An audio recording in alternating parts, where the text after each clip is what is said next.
What's up, everybody, and welcome to a new episode of Tape Don't Lie. Cam Smith with my man, Tim Doyle. And Tim, I guess this is the Duke part of the episode of the series because we're focusing on two Duke guys, and Cassius Stanley and Tre Jones. But first, we're going to start with Tre Jones, who is the ACC Player of the Year and also Defensive Player of the Year in the conference this past season. Yeah, I find myself rooting for Tre Jones just because he wasn't touched by the wand. You know what I mean? It's like you weren't touched by the 6'9", 7'3" wingspan wand. Instead, he's 6'3", and he really has maximized his ability. A true basketball player that plays smart, that is an extension of the coach on the floor, and it's in the bloodlines. His brother could play as well. All right, Tim, since you said that Tre Jones was the Defensive Player of the Year this past season in the ACC, let's start with him on the ball, defending that basketball. And in my opinion, he's the best on-ball defender that is going to be in the 2020 NBA draft. And it does a phenomenal job off the ball as well, as we see him shooting that passing lane to get this finish.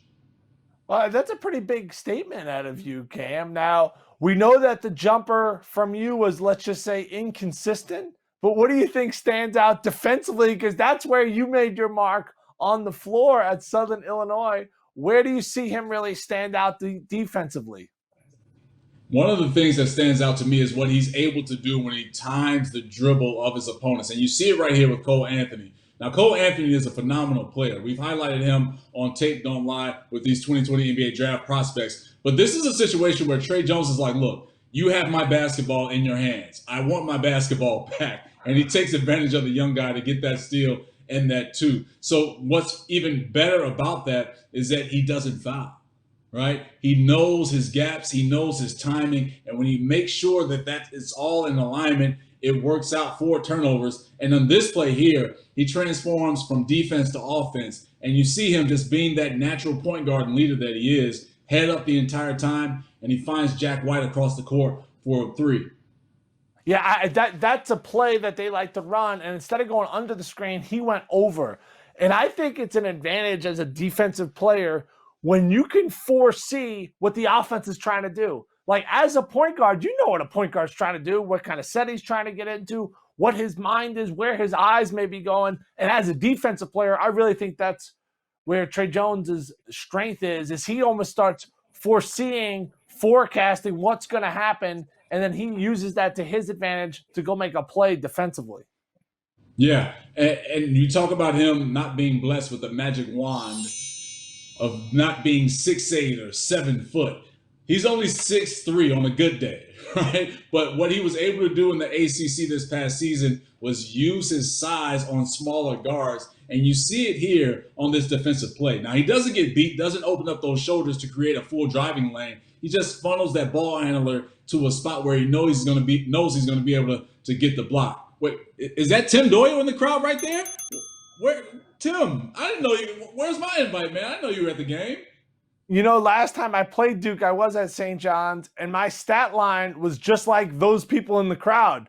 It was 0 minutes, 0 points, all zeros across the board because I had a DNP CD, which means coach's decision of not playing me when I was at St. John's against Duke. We did win that game, but I had really no impact on the game.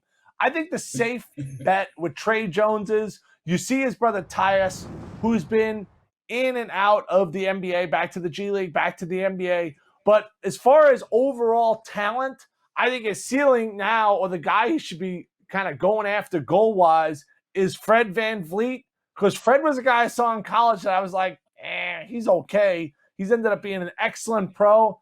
Can Tre get to that level? It's going to take a lot of hard work. Tim, the number one thing that you have to do as a point guard is see the floor. Give me the eyes emoji. Give me those right now. Because if you can't see the floor as a point guard, then you can't play. But one thing about Tre Jones, he sees everything that's going on. And this is easy money for him as he has his running mate, his buddy Cassius Stanley, says, okay, you're going to leak out and run. Well, I'll just pitch it ahead for you for the easy deuce. Yeah, I mean, this is kind of a lost art in the game, right? And we see so many guys dribble. He's kind of an old school player. And I think with the way the game is played now, where athleticism is really put at a high premium, that if you know how to play, meaning kind of old school, make the right play, make the right decision, which Tre Jones does. I do think that there's a spot in the NBA for him. But I think, Cam, it's all about going to the right team and becoming the right fit. We talked about Van Fleet. He had Kyle Lowry there and kind of going up against him in practice and learning from Lowry. Like, I think this kid has a chance, but he also has a chance that he may have to learn another language in 3 or 4 years and get, what is it called? Rosetta Stone? Yeah, he's got Rosetta Stone possibility that he may be playing like in Poland somewhere, but he's really close to being an impact player at the next level. Yes, he is. And one of the ways that you can be an impact player is if you share the basketball like that. Now, he averaged 6 assists on the season for Duke in his sophomore year. And what's great about Tre Jones is that his numbers improved across the board offensively. But what we are seeing here is him being patient off that pick and roll. And this will help him stay in the NBA. If head coaches and GMs can see him making plays off that pick and roll, because about 99.9% of the NBA is pick and roll. And if you can make the right decisions like Jones is doing on these ball screens with Vernon Carey, then that sets you up to be a guy that coaches can trust either as a starter or that backup point guard role coming off the bench, a la a Fred VanVleet. But Jones was phenomenal in his tandem with Vernon Carey on these ball screens. You got to know that those guys had a good relationship because you need that as a point guard. If you're big man and you don't have trust, then who are you going to throw the ball to? No doubt. It's nice when you throw the ball at Vernon Carey, you know what I mean? Because you know he's going to be able to catch it and finish it. Cassius Stanley out on the break as well. I think if you're a young guy or you're a young father, I think you can learn something to teach your kids watching a young lady too, whoever you want to be. As long as there's something that you could learn here from Tre Jones as far as his change of pace. Like, he's never going like crazy fast, but when he goes fast, then he has that hezzy in his game. Like, he doesn't have that crazy athleticism, and you don't need that, but you got to know how to change pace. And here you draw the double team, you make the right decision. Like, that's where his IQ comes into play. But when you watch these plays, it just seems like there's a patience to him, like Van Fleet, that he's going to make the defense react, and then he's going to react from whatever the defense does. And some context on this play here, people may watch that highlight and say, why doesn't he just pass to Vernon Carey? Keep in mind this Duke Carolina game at Camron Indoor, Justin Robinson, the Admiral's son, was having a phenomenal game. So Tre Jones threw him the basketball because the kid was hot, had the best game, not even of just his career at Duke, but probably his life. Jones knew that and rolled the hot hand. So that's another indication of his basketball IQ and how he's able to read what's going on and what's happening in the game. Tim, let's really dive deep into Tre Jones's bag. All right, give me that bag. I'm holding it up right now. This is the bag that Tre Jones has. And what's phenomenal about this bag is that he can go any way, whether it's right, left, and finish with the right or left. But I think in this highlight here, he showed every single offensive move that he learned in his life. Catch, triple threat, jab step, a little hezzy at the free throw line, and then with the lefty finish. That's the beautiful part of him being creative, being undersized at 6'2".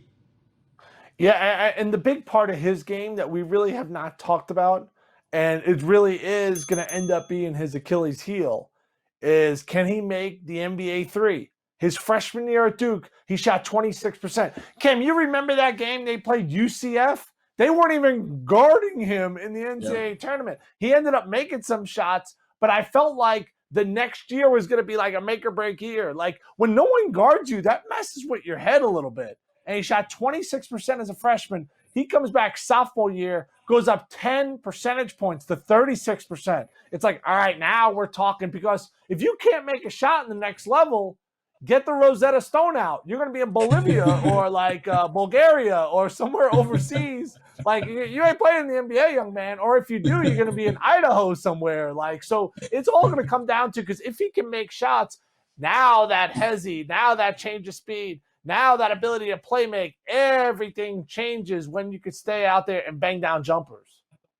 100% right on that, Tim. And this is the thing about Tre Jones that people don't understand. You talk about last year in the tournament, or excuse me, his freshman year in the tournament, where he was basically a self-check. He had the basketball. Nobody said, no, I'm not going to guard you. You're fine. You're not going to hurt us. But he watched that video. He had conversations with Coach K. Pretty sure he had conversations with his brother saying that, hey, you need to work on your shot if you want to be where I am and you want to play in this league. And he raised those percentages. But we think about this game here, Duke Carolina at Carolina, and how fantastic he was late in the stretch and him getting to the rim. And again, little dipsy do there to get that shot in that and one to go. But Tre Jones has those offensive skills that will translate to the NBA. He just needs to be more efficient shooting that basketball. So what's that comparison for you, Tim, for Tre Jones? Of course, it has to be his brother Tyus, who plays for the Memphis Grizzlies. I think he's got a shot to be better, but I think if you're a GM, it's a safe pick because he's going to be a great guy off the bench. He's going to be a great team guy. He plays a heady game. He's a former McDonald's All-American, and he showed that he put the work in as far as getting better, as far as making shots. He outplayed Cole Anthony not once, but twice, and Cole Anthony's going to be a lottery pick. So this kid could certainly play. I think it's all going to be about fit for Tre Jones.